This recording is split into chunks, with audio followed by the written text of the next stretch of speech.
Welcome to English Sounds.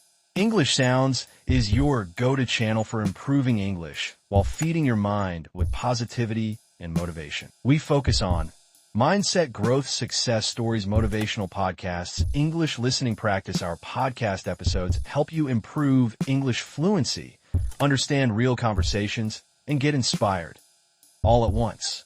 Whether you're a student, a professional, or someone working on personal development, English Sounds brings value-packed content just for you. Subscribe now and don't miss our upcoming episodes like. They were zooming in on some really common English mistakes. Yeah, the kind that learners often make, even when they're quite advanced. Exactly. Yeah. And we want this to be like a quick guide for you, helping you smooth out your communication.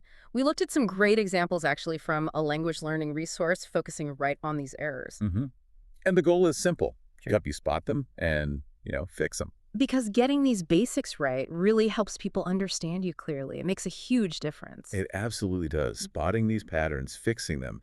It's a really effective way to level up your English. Not about perfection, just clarity. Okay, first up, this one's a classic.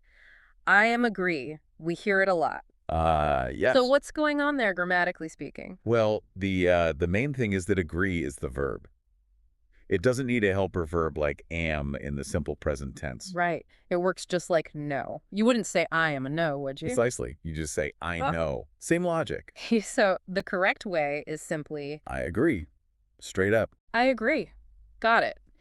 The source we checked mentioned learners sometimes sort of over-apply that be plus ing pattern they see elsewhere. That's a really good point. They see I am running, she is eating, and think maybe static verbs need it too, but nope, not agree. Okay, moving on. Let's tackle mistake number 2. This involves he, she, and it. Oh yeah, the third person singular. You often hear things like he do his work. Tell us about that one. Right. This is all about subject-verb agreement. So in the simple present, when your subject is he, she, or it, the verb usually gets an S. Usually an S. But do is one of the irregular ones. It changes to does. Okay, so not he do, but He does his work. he does his work. It seems like a small thing, but it sounds much more natural. It really does. It's one of those small details that polishes your English. It makes a big difference to sounding accurate. Definitely. Okay, number 3.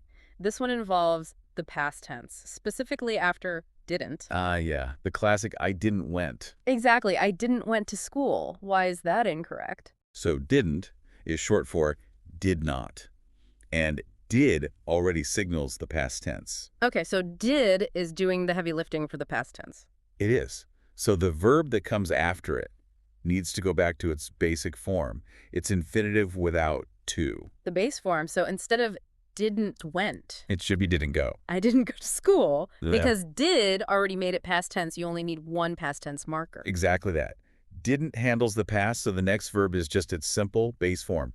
Go, see, eat, play. Got it. So let's quickly recap those for you listening. First, I agree. Not I am and not. Second, he does, she does, it does. Not he do. And third, after didn't, use the base form, didn't go. Not didn't went. These 3 fixes can really help clear things up. They're fundamental, yeah. Nailing these boosts clarity and probably your confidence too. And remember, if you're learning, making mistakes is, well, it's totally normal. It's how we figure things out. Absolutely. Which leads to maybe a final thought for you. How much do you notice these little things in your own speaking or writing? Yeah. Maybe instead of getting frustrated by slip-ups, you could see them as useful clues, pointers maybe, showing you exactly where a tiny adjustment can make your English even clearer. It's all about growth, isn't it?